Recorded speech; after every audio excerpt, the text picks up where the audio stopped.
We have shocking proof that Google, YouTube, Facebook, and Twitter are co-conspirators to destroy the First Amendment. When a small group of unelected people set out to change the founding principles of our democracy without the consent of we the people, it's called treason. Google CEO Sundar has testified before Congress, stating that there is no bias at Google. There is nothing in the Google algorithm that favors one political party over the other. We all know this is a blatant lie. Anyone who has ever used Google instantly becomes aware of the outrageous bias.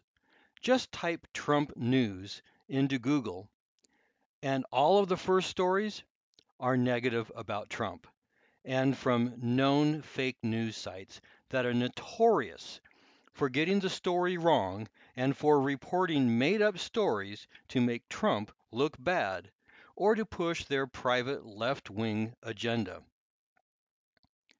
After that, type in no collusion. After 2.5 years of investigation, Mueller report says no collusion, a finding that should make every American jump for joy, to finally have proof that the President of the United States is not a Russian spy or a conspirator.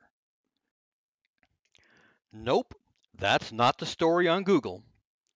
First thing you get is a highly partisan fact-check site, and virtually the entire first page is riddled with stories about how it can't be true.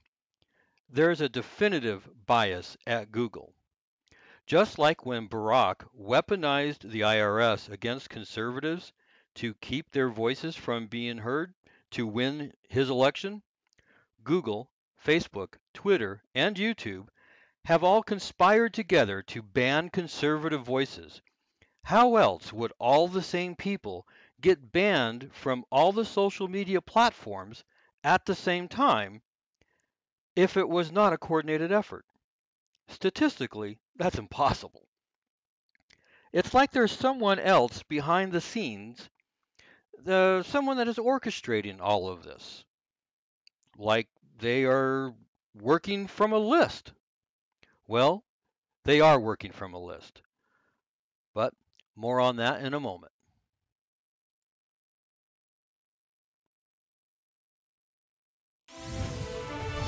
Just into CNN, Facebook is purging several high-profile names from its platforms. Among them, Nation of Islam leader Louis Farrakhan, right-wing conspiracy theorist Alex Jones, as well as his media outlet InfoWars. They're being banned for spreading, quote, dangerous ideology. So these people at Facebook, Twitter, YouTube, and Google have decided that if you don't agree with them and their left-wing ideology, then you have been judged by them alone to be dangerous. Now back to the list from Poynter, School of Journalism.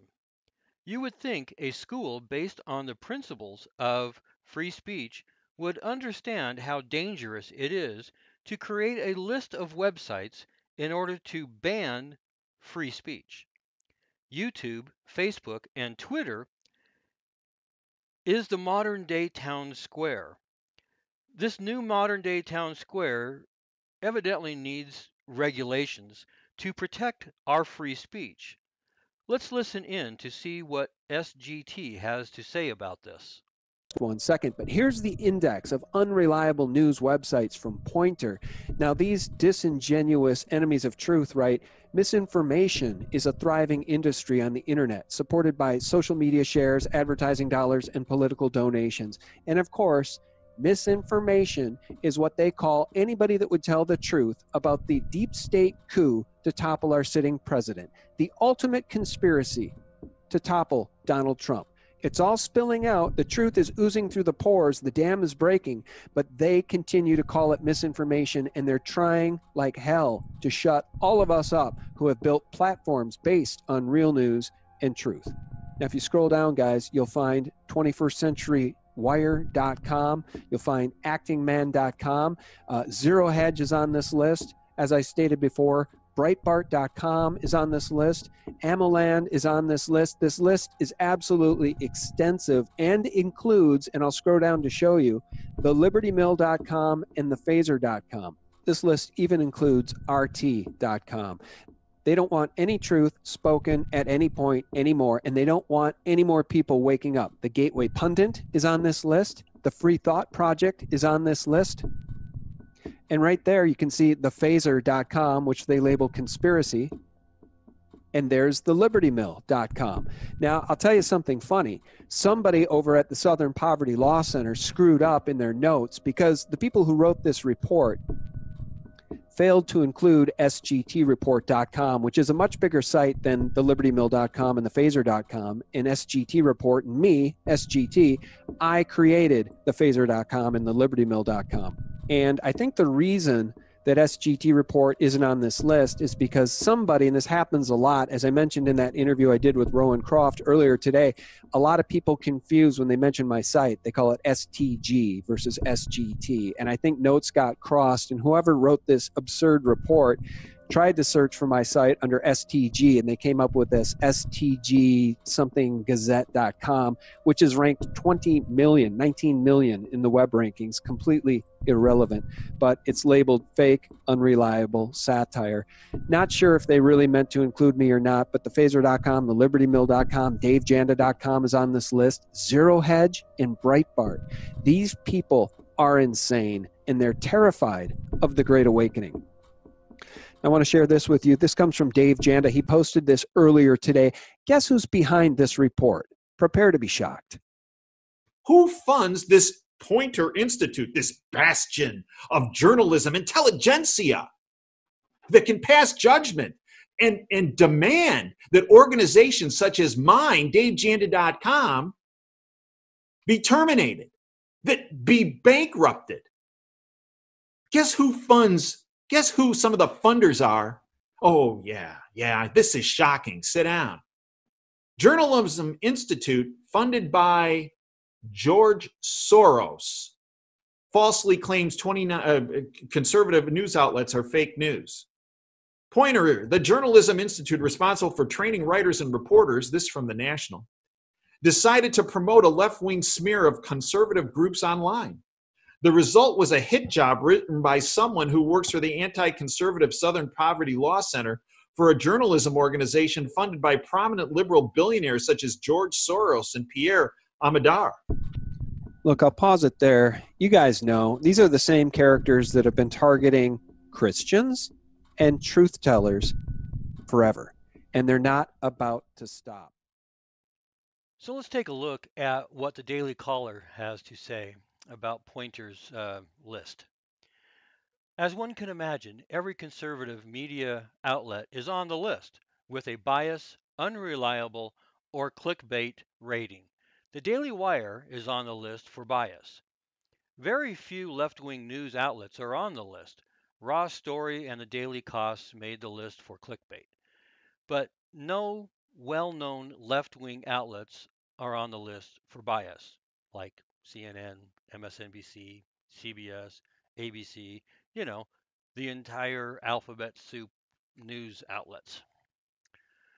For example, as noted by the Washington Free Beacon's Stephen Gutowski, the Beacon is on the list for bias. Think Progress and Mother Jones are not on the list at all, even though they too should at least be on the list as considered as biased. The list appears to have been created in part to get advertisers to stop paying for ads for websites on the list. So one can see why nearly every conservative outlet was included. So let's see what Breitbart had to say about this story.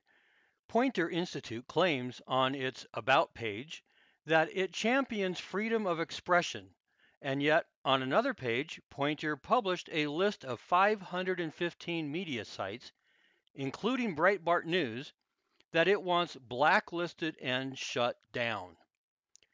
Poynter calls this list an index of unreliable news sites.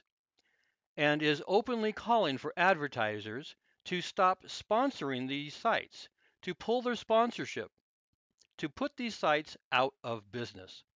If that's not a blacklist, please tell me what is. Advertisers, they go on to say that advertisers don't want to support publishers that might tar their brand with hate speech, falsehoods, or some kinds of political messages. But too often they have little choice in the matter. Most ad tech dashboards make it hard for their businesses to prevent their ads from appearing on and funding disreputable sites. Marketers can create blacklists, but many of these lists have been out of date or incomplete. Aside from journalists, researchers, and news consumers, we hope that the Unnews Index will be useful for advertisers that want to stop funding misinformation. And of course, you understand misinformation means anything that doesn't meet their approval for their left wing agenda. This is straight up McCarthyism. This is nothing less than the return to the 1950s blacklisting crusade against those who hold inappropriate, unacceptable, and unapproved opinions. I have never been a person to call for more government and more regulations.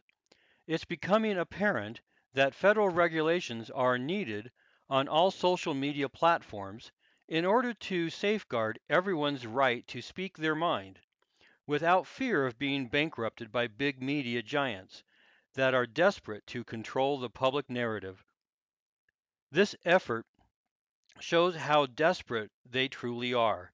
If they were confident in their message and reputation for delivering responsible and accurate news, they would not need to use force like this. They would never resort to this level of McCarthyism to push their narrative. The people have spoken, and they refuse to listen. Primetime Nielsen ratings for CNN have plummeted to 17th, behind Home and Garden and cooking networks. If you combine the viewership for MSNBC, who is second in the ratings, and CNN together, they barely match Fox News's Nielsen rating in the same time frame. Thank you for watching this report, and as always, stay safe, stay sane, and please like, comment, and subscribe to get all of the upcoming updates. Giving us a thumbs up and leaving a comment really helps our channel grow. And of course, subscribing helps the most, so please subscribe.